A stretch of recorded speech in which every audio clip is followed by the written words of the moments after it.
Welcome back. 9:13 exactly, and we are looking at the story regarding the hijab protest in southern India. To talk to us about this is correspondent Rushda Khan, and she's a reporter at the Cognate. Rushda, assalamu alaikum, welcome to the program. Walaikum assalam. Okay, that video has gone absolutely viral of this young student by the name of, I think it is, she's also a Khan lady. Let's just try and get her name. All right, whilst we get her name, she actually was there to submit an assignment.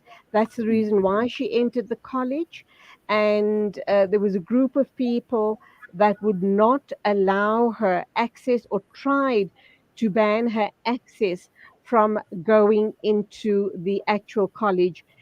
They were heckling her, and they were supposed to be right wing BJP.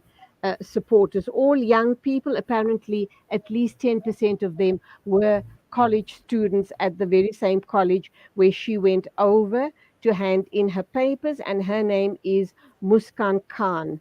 Welcome to the program, and your thoughts on this story, and what are the people in India actually saying and responding to this video?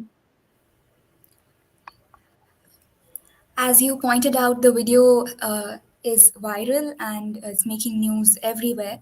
What I would say is it has always been the agenda of the right wing here in India to suppress the minorities through various means. So moves like this, like even the larger issue of them wanting to ban the hijab in classrooms, or the incident that occurred with Muskan, these are part of their ways to intimidate or to put fear within the minorities. And her response is symbolic and revolutionary. She was, as pointed out by everyone, it was, of course, extremely brave. And more importantly, the fact that she said Allahu Akbar is also something that is notable, because the main problem that the right wing has with the minorities is their assertion of faith. That is their primary issue, and at that moment for her to respond with an Islamic call is extremely symbolic. It is a direct assertion of her religious identity, and I feel like it has given rise to a completely different angle to this whole movement. It's sort of given everyone else also a lot of hope. um, on the flip side of this, people are also questioning, while everyone is lauding her bravery, there is also this question of, it shows the reality of what is happening here in this country. The fact that something like that could even happen is so problematic. So it has also given rise to this question. So what about the group of boys there? What is going to happen to them? That is like already out of question. But the fact that they should be held accountable, and the fact that there might be a lot of people who are watching this and would be encouraged. I mean, the right wing would be encouraged to sort of increase such attacks on the women. So there is, on the flip side of this, there is also this grave reality that the supporters of the nationalist government here do enjoy a lot of impunity because the government is on their side. And moments like this very clearly show us what's happening. But also, as we can see her response in that, it also tells us that we need to stand our ground and respond appropriately to such attacks. Okay, so Rushda, unfortunately, well, do we know if she was safe, that she actually was managed to hand in her assignment, and get home safely? Because in the past, we have also heard and seen stories about young Muslim boys being fiercely attacked by mobs in and around other states of India. What is the situation with Muskan Khan? Did she actually get home safely? Yes, Alhamdulillah, she did get home safely. She even gave an interview after she reached home to a news platform here. So she was able to, because I think this was because there was some of the college authorities present when this happened. So that is what probably avoided the situation from escalating. And Okay, so obviously, carry on. as you rightly pointed out, even the attacks on the general Muslims has also increased, especially in this particular state that is Karnataka, which is in southern India. Even a few weeks back, we had a similar incident where two Muslim men on their way home at night were lynched by a group of the right wing supporters, and one of them even passed away. So, such attacks are also increasing, particularly in this particular state, which is governed by the same political party that is at the center. Sadly, we understand that fear is rising amongst Muslims in India and obviously other minority groups as well. What is the plan going forward by Muslim leaders, political and civil rights leaders, in putting out a message of hope and guidance in terms of safeguarding yourselves in public places, because that's where the attacks seem to be most prevalent, because it seems to stir up the violent emotions of these BJP followers, does it not? Yes, yes, that's very right. In terms of the response, I think that is something that is slowly building. Right, presently, um, there is discussion on this, but I think there is nothing solid yet, especially when it comes to attacks like these in which individuals are targeted. There were previously some talks about what sort of defense mechanisms can be set up to, but there has been no solid action or even statements regarding this. But in terms of responding as a community, what we see now is a lot of mass protests, in order to pressurize the government to accept our demands. So, and there is also taking the legal route through the law, petitions. But when it comes to the situation on ground, I feel there is no solid mechanism that is developed yet to ensure our security. Rushda, as a reporter, you would agree with me that there's a backstory to all of this, because all of these attacks on Muslims and anti hijabi protests is something that seems to have gained momentum over the past couple of months only. What is the agenda here by the BJP government? Yes. The BJP government, of course, their ideological affiliation to um, Hindutva, or the concept of a Hindu nation, it part of it is to suppress the religious identities, or the visible religious identities of the minorities in the country, that is the non-Hindus. And primarily, of course, we are the second largest, so the Muslims. So they always there is an attack on any visible identity markers of Muslims. So, there has been previously, they have had problems with the azan. They have called for ban of the azan. They have called for ban of praying salah in public spaces. So any sort of religious aspect that is visibly shown, they target those things. So eventually, it has come now to the hijab. So they because it is part of their ideology to become the superior religious force. part of it is to also suppress the other religious identities in order to portray themselves as more powerful. So this is in line with what they're trying to do. um, but of course it is and it will be met with resistance because it isn't right. Um, so in response, there is of course people are questioning how the country, legally, by the laws that this country was framed by, the things that they are doing is contrary, because Muslims, or any other religion for that matter, we are, according to the Indian constitution, allowed to practice our faith, and the hijab is of course a part of that. So um, all these arguments are being put forward to counter uh, what they are trying to do. Okay, in your opinion, do you believe that other minority groups are also being harassed, as are the Muslims, or is it because they're not identifiable? We are very easily identifiable by our hijab wearing, and a lot of our men, have beards and possibly topis, etc. So it's very easy target, so to speak. But to your knowledge, are other minority groups in the line of fire as well? Yes, of course. There is also, for example, like apart from minority, there is this primary issue of the caste in India. So the lower castes among the Hindus, they are also attacked. Christians are also attacked, and Muslims are of course also attacked. But it is very obvious that we are attacked the most comparatively, and the sort of uh, spotlight or the sort of hype that anything to do with Muslims gets is much more. I think that is to do a lot with the history of the country, like the whole. Um, the Muslims and Hindus here, it's not something that is entirely new. There has always been a conflict.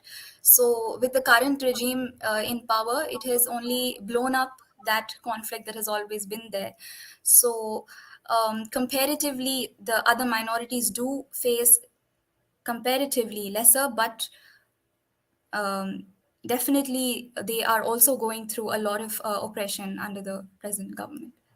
Sadly, we do know that this divide and rule mentality has been introduced in the time of the British Raj. It served their purposes then, and that many years or centuries later, the people on the ground are suffering those repercussions, this whole divide and rule scenario. Going forward, there must be a lot of fear amongst the Muslim citizens of India, because we've also had reports in the past of masjids being burned down. Has that come to a standstill?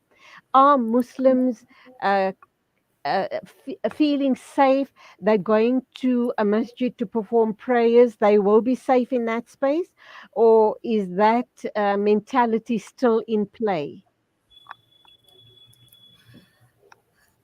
Yes, there is, of course, an environment of fear.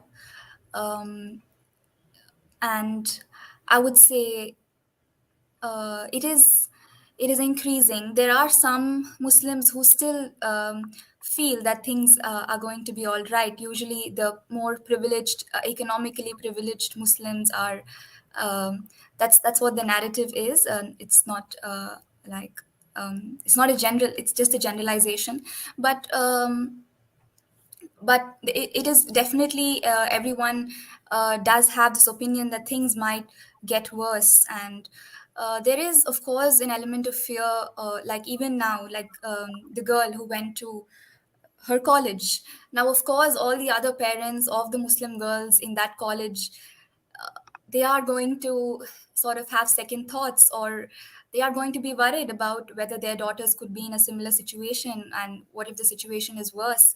And this applies to all public spaces, to masjids, or anywhere. Now, if I have to go out with a hijab, somewhere there is a very slight thing, that's some expectation. Like, I think it's no more a surprise, it's something that is expected. But as you even the issue with the hijab, today we are expecting a judgment, but the larger question still remains. Even if they allow us to wear hijabs, even if they say fine, you can wear it, um, this whole scenario has also revealed how within colleges, within the campuses, there are people with these, so many people with this mentality. So even if they allow the students to wear the hijab, they need to go back to these colleges, they need to sit back in classrooms with these same people. And how safe is that? So the larger question here is the radicalization of the Hindus, and how that should be countered, and how the Muslims need to set up more strong mechanisms to defend ourselves. Okay, that kind of, your response now kind of almost suggests that there's issues around job security issues amongst the working class people in India, possibly even the lower caste, because you did indicate that the Dalits are also in line of ongoing persecution in India. So, is that perhaps one of the issues? The job security issue, they wanting to prevent Muslims from entering colleges because they'll continue harassing Muslim youth so that you don't get an education and that all the jobs go to the Hindu right wing people or the Hindu people in general. So it's really purely economics that we're talking here, is it not? Yes, that is definitely a major implication of what could happen. That's very true. And what is playing out as we speak. Right now, what has happened is yesterday was a very chaotic day, I would say, in many. So this is an entire state, Karnataka. So within its many districts, there have been protests, there have been clashes, there has been stone pelting, there has been police.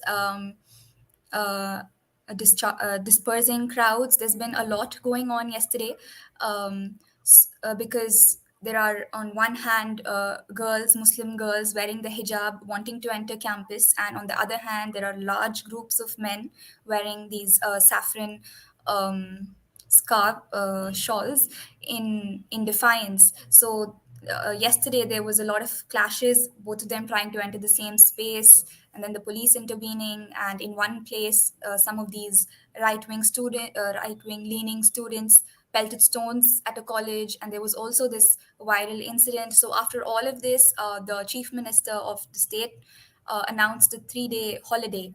So yesterday colleges were open. So that is one of the reasons why people were trying to go into college. So in order to supposedly calm the situation down, they have announced a 3-day holiday. So as of today, there is nothing much. But uh, what we're all expecting today is the decision from the court. It started.